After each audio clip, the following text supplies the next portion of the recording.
On débute 2022 en restant optimiste dans le secteur de l'hôtellerie. Dans un contexte de pandémie, on s'adapte en introduisant des normes sanitaires strictes pour assurer la sécurité des clients et du personnel. Gérer le capital humain en temps de crise avec des défis pour les entreprises jamais imaginés auparavant. Les solutions diffèrent pour chaque secteur alors que l'accent reste sur le bien-être physique et mental du personnel. On en parle avec la fondatrice de HR Café, Adila Djouman Moussafia. Se protéger contre les fraudes en ligne à travers des gestes et des réflexes simples, comment reconnaître et éviter les escroqueries sur les réseaux sociaux et les plateformes en ligne, on en parle dans cette édition avec Latasha Bissessar-Jagrou, Head of Compliance à la SBM.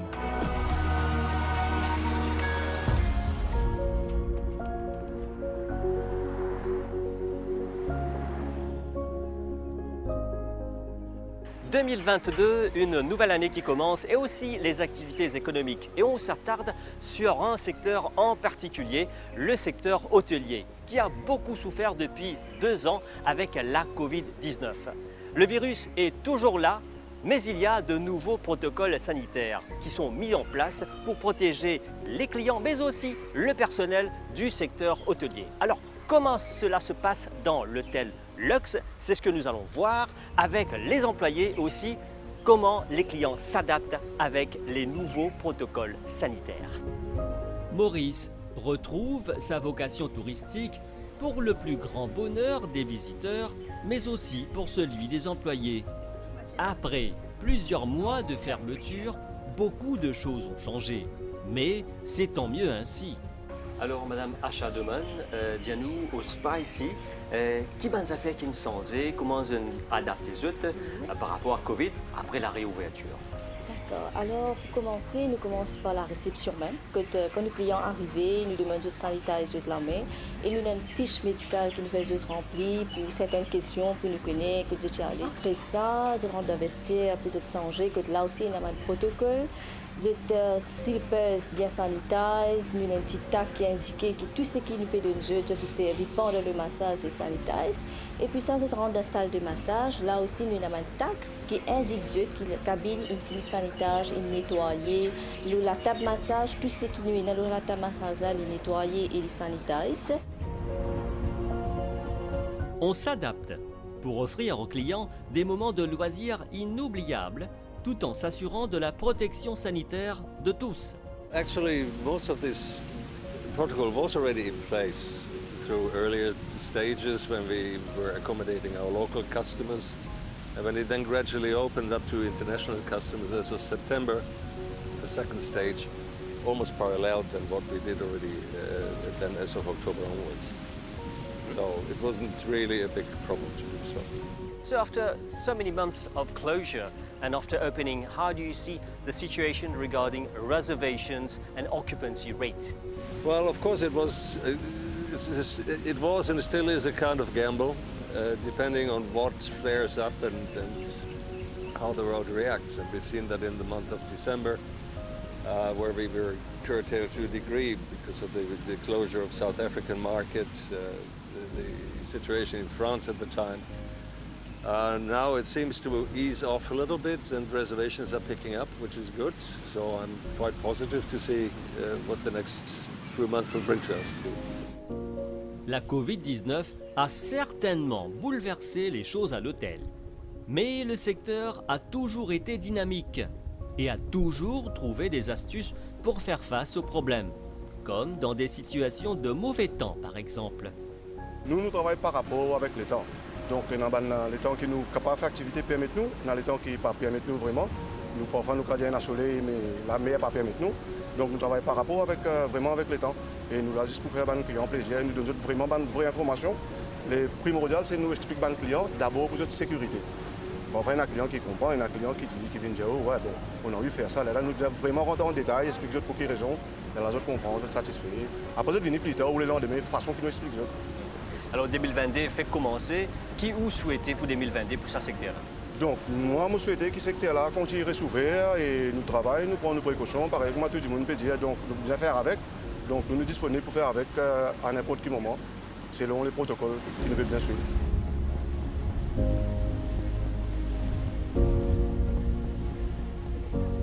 On a appris qu'il fallait s'adapter et avancer. Et le secteur hôtelier est optimiste. On était un peu très inquiets. Hein. Ce qui peut passer quand nous t'en dit pas qu'à voyager. Et nous secteur down net. Et nos clients restent à la case. Plus stressant que tout. Et doucement, avec l'ouverture de la frontière, nous gagnons un peu l'espoir. Maintenant, nous apprenons avec ça que malgré comment il peut être, nous pouvons bien surmonter, nous pouvons bien vivre avec.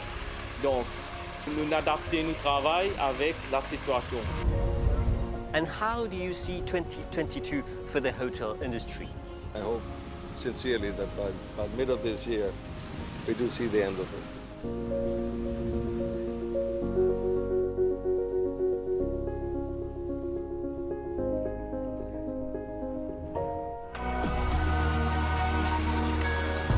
La Covid-19 a bouleversé beaucoup de choses dans le monde et les entreprises ont dû s'adapter et s'adaptent toujours avec de nouveaux outils et solutions pour gérer le bien le plus précieux, c'est-à-dire le capital humain.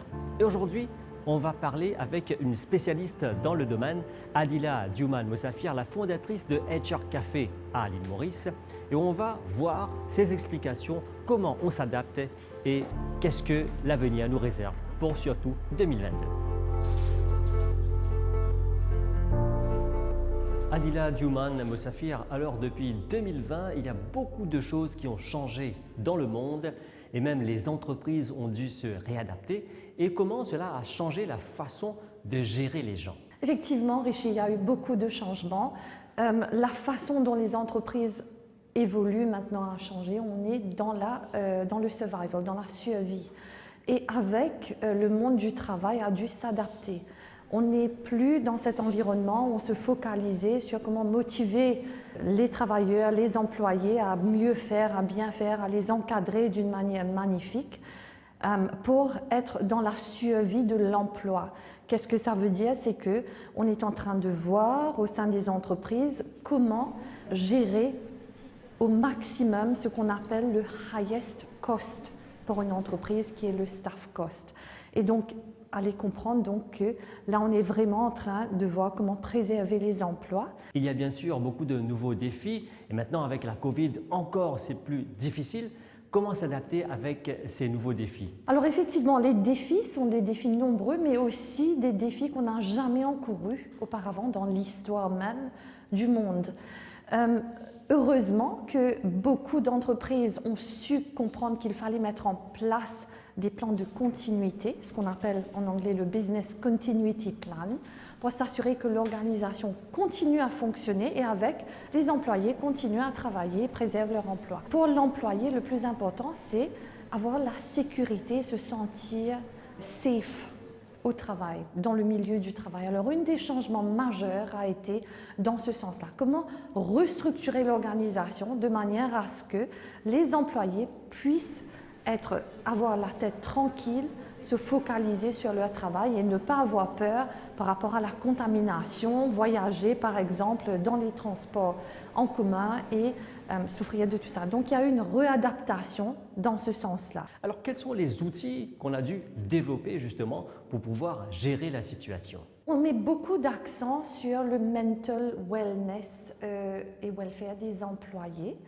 Et vous allez voir que de plus en plus d'entreprises donnent beaucoup plus d'importance à cela, où on a par exemple des exercices qui se font comme la méditation qui est offerte aux employés, psychologue d'entreprise qui est introduit de plus en plus et on ressent l'importance parce que quand même, vous savez, la Covid est venue chambouler l'humain.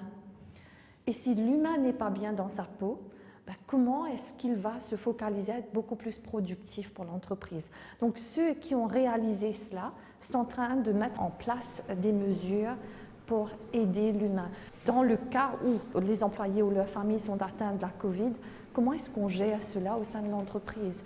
Est-ce que par exemple c'est coupé, c'est déduit des congés, etc. Donc tout ça, c'est peut-être pas des outils, mais c'est tout ce qui est les structures qui sont en train d'être mises en place pour montrer, pour donner plus de compassion à l'employé et de ce fait, ça bénéficie à l'entreprise aussi. Et là, on reste optimiste, bien sûr, on espère qu'on va trouver des solutions, mais comment pensez-vous pouvoir atteindre cet équilibre entre le travail et votre vie personnelle et sociale? Alors vous savez, ça c'est un débat qui a tout le temps été là, il ne fallait pas attendre la Covid, c'est un dilemme qui est tout le temps là. Quand on est à la maison, ben, on pense au travail, quand on est au travail, on pense à la maison. C'est vrai qu'avec le télétravail, ça a empiré les choses, surtout pour les femmes. Et je ne dis pas que pour les femmes mauriciennes, à travers le monde, ça le démontre. C'est vrai qu'on a dû embrace le télétravail plus rapidement que prévu en tant qu'entreprise, mais avec une formation donnée à tous nos employés qui travaillent de la maison, je pense que ça peut bien aider à garder, à maintenir l'équilibre. Il faudrait beaucoup plus de structures où on commence le travail, de finir, le break time bien défini, etc.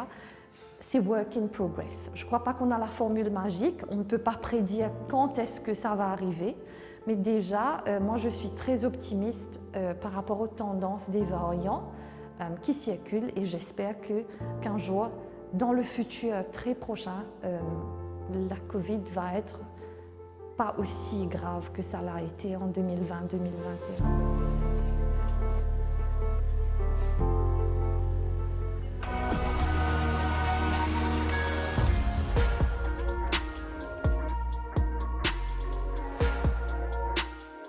Financial frauds, scams. In recent years, these scourges have taken new forms. But with new technology making big strides in the field of prevention, banks now have the means and tools to effectively protect their customers and fight against fraud attempts. In this edition of Business Connect, we speak to Mrs. Latasha Bisesor-Jagru, who is the Head of Compliance at the SBM Bank Mauritius Limited. She talks about the modern means used to detect and fight against financial frauds. Mrs. Latasha Bisesor-Jagru, first of all, tell us what is financial fraud? Financial fraud, if I can put it in simple terms, it is an attempt to deceive another person for financial gain. It involves some kind of deceit or an abuse of a position of trust, which can be distinguished from the common theft or robbery. All sizes and types of organization can be vulnerable to financial fraud, as well as individuals. There's no such thing as a big corporate is not impacted, but everyone is impacted in one way or another. Now, with the ease of internet, we have noticed a rise in cases of internet frauds and scams, whereby people, corporates have not only lost a substantial amount of money, but they have lost their personal data as well as their emotional integrity. And what are the types of frauds or scams? There are several types of financial fraud, ranging from phishing attempts to identity thefts. Nowadays, we are seeing frauds relating to online shopping, online sale of goods, lotteries, tax scams, social media scams, and even work from home scams. With the COVID-19 pandemic, we have seen an increase in COVID-related scams, such as treatment scams. For example, when the scammers will put a fake post that you can be cured from COVID by following those treatments. But the most common type of scam that we see, which targets businesses and corporates, they are bank account takeovers.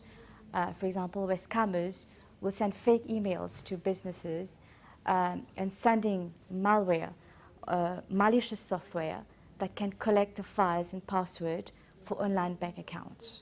There's also the CEO fraud, where a scammer will approach their victims by sending emails and pretend to be the CEO or to be an authorized person of that company and try to convince the email recipient to make a transfer, to make a credit transfer, or to make a transaction. There's also the business email compromise, where a scammer relies upon the ability to look like someone with power or to be an authority to lure their victims. And how do scammers lure their victims?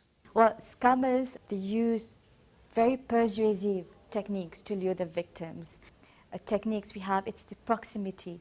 So the scammer will pretend to be licensed with our regulators, licensed with the authorities, with tax authorities, with the government, so that the victim feels comforted. They are comfortable when dealing with that scammer. There's also the foot in the door technique, where the scammer, they refrain from asking money at the first point of contact. What they will do is they will try to engage with the victim through social media. Very often they convince that person to open an account and to send some form of money to process the application, for example. And then once the transfer is done and the person is expecting the loan, and they find out that this is all a scam. And what precautionary measures would you advise? Simple steps such as backing up your business data and website to ease recovery in case of a cyber incident, securing devices and networks by ensuring that system software and applications are always up to date, using trusted security software on business computers and devices, setting up firewalls as well, which act as a gatekeeper for all incoming and outgoing traffic network, and simple steps such as even turning on your spams filters to reduce the number of spam and phishing emails that comes to your business. Encrypt all sensitive and important information, and to use passphrases instead of passwords to protect access to devices. With a relatively new work from home situation, it is important for businesses to put policies in place to help the staff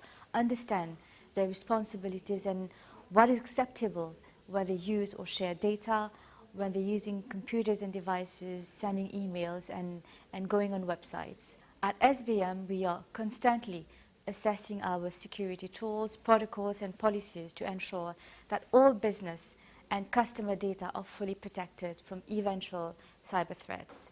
And we follow closely the cybersecurity environment to ensure that we have the latest available tools and techniques to fight against all the scammers out there.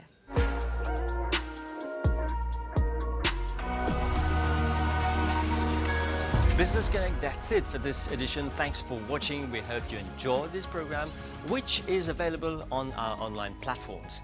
And hoping to see you next time. Goodbye.